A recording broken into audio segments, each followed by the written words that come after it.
What is AI model poisoning? Executive summary. Poisoning attacks corrupt AI training data. Prevention requires multiple layered defenses. Track data origin through cryptographic hashes. Validate all inputs rigorously. Use statistical outlier detection. Apply differential privacy and sanitization filters. Enforce strict access controls.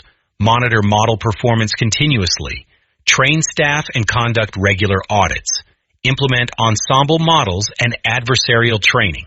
Prepare an incident response plan. These combined actions create robust protection. No single method is sufficient. Layered security is essential for AI safety. Definition: model poisoning is a deliberate attack on an artificial intelligence system. Attackers inject corrupted data into the training set. This corrupted data skews the model's learning process. The model then produces incorrect or harmful outputs. For example, a poisoned spam filter might mark legitimate emails as spam. Attackers can also create backdoors. A backdoor forces the model to behave badly, only under specific triggers. Poisoning exploits the model's reliance on training data quality. The attack can target image recognition, language models, or autonomous systems. Successful poisoning is dangerous because the flaws become deeply embedded. Detecting these flaws requires extensive testing and specialized tools. Prevention is always better than recovery. How to prevent it? The heat is set to 0. This is a controlled environment. We will discuss AI model poisoning. Poisoning attacks corrupt training data. Corrupted data creates flawed AI systems. Prevention is critical for safety. We will explore many prevention methods. First, understand data provenance. Provenance means knowing data's origin. Track every piece of training data. Record who created the data. Record when they created it. Record how they collected it. This creates a clear chain of custody. A clear chain prevents hidden tampering. Use cryptographic hashes for verification. Hashes act like digital fingerprints. Any change alters the hash. You can then reject altered data. Second, implement strict data validation. Validation checks data before training. Scan for obvious anomalies. Look for impossible values. For example, a temperature of 1000 degrees Celsius is impossible. Remove such outliers immediately. Check for formatting errors. Malformed data often signals an attack. Use automated scripts for initial screening. These scripts flag suspicious entries. Human reviewers then examine flagged items. This two-step process catches many attacks. Third, use statistical outlier detection. Calculate the mean and standard deviation. Identify data points far from the mean. These points are potential poison. Use clustering algorithms as well. Clusters group similar data. Poisoned data often forms its own cluster. Isolate these clusters for review. Employ interquartile range methods. This method resists extreme values. It provides a robust baseline. Combine multiple statistical tests. No single test catches everything. Layered detection improves overall security. Fourth, apply differential privacy techniques. Differential privacy adds controlled noise. This noise masks individual data points. Attackers cannot isolate specific inputs. They cannot easily craft poison. The noise also preserves overall patterns. The model still learns accurately. Adjust the noise level carefully. Too much noise degrades performance. Too little noise offers no protection. Find the optimal balance through testing. This balance is critical for success. Fifth, use data sanitization filters. These filters remove malicious content, scan text for harmful phrases, scan images for pixel manipulations, scan audio for embedded signals. Use machine learning to detect patterns. Train a separate detector model. This detector identifies poison examples. Update the detector constantly. Attackers evolve their methods. Your detector must evolve too. Regular updates maintain effectiveness. Sixth, implement robust aggregation methods. Aggregation combines multiple data sources. Do not trust any single source. Use median instead of mean. The median resists outliers better. Use trimmed means as well. Trimmed means discard extreme values. Use geometric medians for high-dimensional data. These methods dilute poison's impact. A single poisoned point cannot shift results. Multiple poisoned points require mass coordination. Mass coordination is harder to achieve. Seventh, enforce strict access controls. Limit who can upload data. Use multi-factor authentication. Require approval for large uploads. Log every data access event. Audit these logs regularly. Look for unusual access patterns. An insider might attempt poisoning. Access controls reduce that risk. Rotate credentials frequently. Revoke access for former employees. These steps close common loopholes. Eighth, use federated learning carefully. Federated learning trains models locally. Devices update a global model. This setup reduces central data storage. However, it introduces new risks. Malicious devices can send bad updates. Use secure aggregation protocols. These protocols encrypt local updates. They also verify update integrity. Use anomaly detection on updates. Reject updates that deviate too much. Limit the influence of any single device. This limit contains potential damage. Ninth, implement continuous monitoring. Monitor model performance over time. Sudden performance drops indicate poisoning. Track accuracy on validation sets. Track accuracy on clean test sets. Compare these metrics daily. Set automated alerts for significant changes. Investigate every alert thoroughly. Quick responses minimize harm. Maintain a baseline of normal behavior. Any deviation triggers further inspection. 10th, use ensemble models. Ensembles combine multiple models. Each model trains on different data subsets. Poison affects some subsets more. Other subsets remain clean. The ensemble averages all outputs. This averaging dilutes poison's effect. Use voting mechanisms for classification. Majority vote often overrules poison. Use weighted averages for regression. Weight clean models more heavily. This strategy increases overall robustness. 11th, perform adversarial training. Adversarial training injects known attacks. Train the model on these attacks. The model learns to resist them. This method builds immunity over time. Generate realistic poison examples. Use generative models for this task. Update the attack library frequently. New attacks require new defenses. This proactive approach strengthens the model. The model becomes harder to fool. 12th, use data version control. Track every change to the dataset. Store previous versions completely. You can roll back to a clean version. This rollback capability saves time. Maintain a detailed change log. Note who made each change.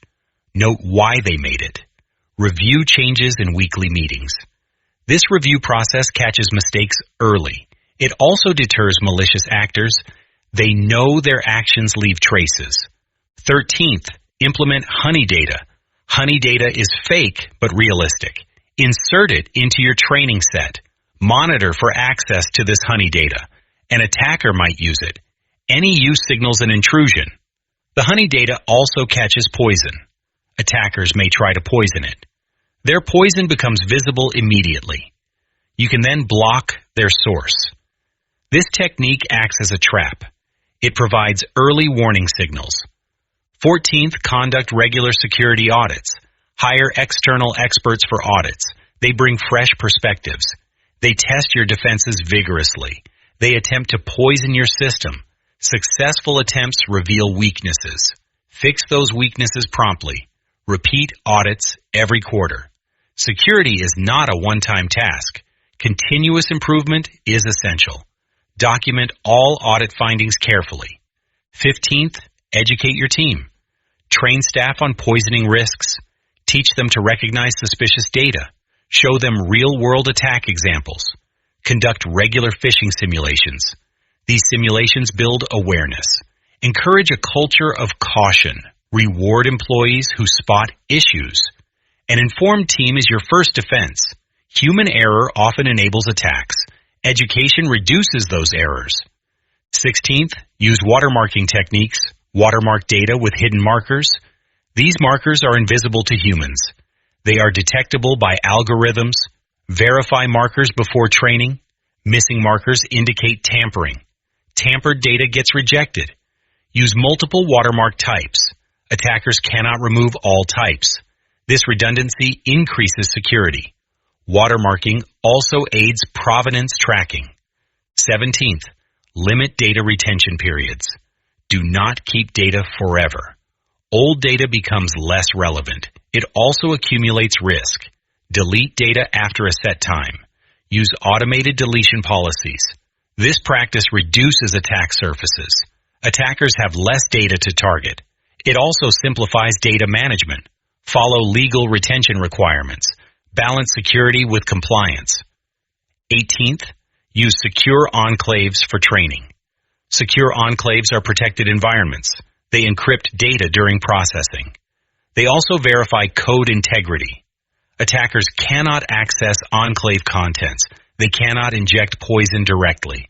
This hardware-based protection is strong. Implement it for sensitive projects. The cost is often justified. The security gains are significant. 19th, collaborate with industry groups. Share threat intelligence with peers. Report new attack methods quickly. Collective defense benefits everyone. Join organizations like the AI Security Alliance. Attend conferences and workshops. Learn from others' experiences. Publish your own findings too. This open exchange improves global security. No company fights alone. 20th, perform regular model retraining. Retrain models from scratch periodically. This process removes accumulated poison. It also updates the model with new data. Use a clean backup dataset for retraining. Verify this backup's integrity first. Retraining takes time and resources. Schedule it during low-demand periods. The effort pays off in safety. Fresh models are healthier models. 21st, implement input sanitization at inference. Poison often targets training only. However, inference attacks exist too. Sanitize all user inputs during use. Reject malformed or extreme inputs. Use the same validation rules. This consistency closes gaps. Attackers cannot exploit inference either. Comprehensive coverage is vital. 22nd, use explainability tools. Explainability shows why models decide. Monitor these explanations for anomalies. Poisoned models show strange reasoning. The reasoning often lacks coherence. Detect these signs early. Investigate any odd patterns. This monitoring adds another layer. It catches subtle poisoning cases. Explainability aids debugging too. 23rd, establish an incident response plan. Prepare for successful poisoning. Define clear response steps. Assign specific roles to staff. Practice the plan through drills. Update the plan annually. Include communication protocols. Notify stakeholders quickly. Isolate the affected model. Restore from a clean backup. This plan minimizes damage. 24th, use multi-party computation. This technique splits data across parties. No single party sees all data. Poison requires full data access. This access is denied. Each party computes partial results. These results combine securely. The final model remains accurate. This method adds significant complexity. Use it for high-value systems. The protection justifies the effort. 25th, stay informed about new threats. Read security research papers. Follow leading researchers online. Subscribe to security newsletters. Attend webinars and briefings. Knowledge is your best weapon. Attackers innovate constantly. Your defenses must match their pace. Make learning a daily habit. This habit ensures long-term safety. You can protect your private data by running local AI models on your PC, Mac, or network. Applications and models are available for free. I can help you get up and running. Contact me for a free demo. You need a PC or Mac with Windows 10 or better, 8 gigabytes of memory, no GPU.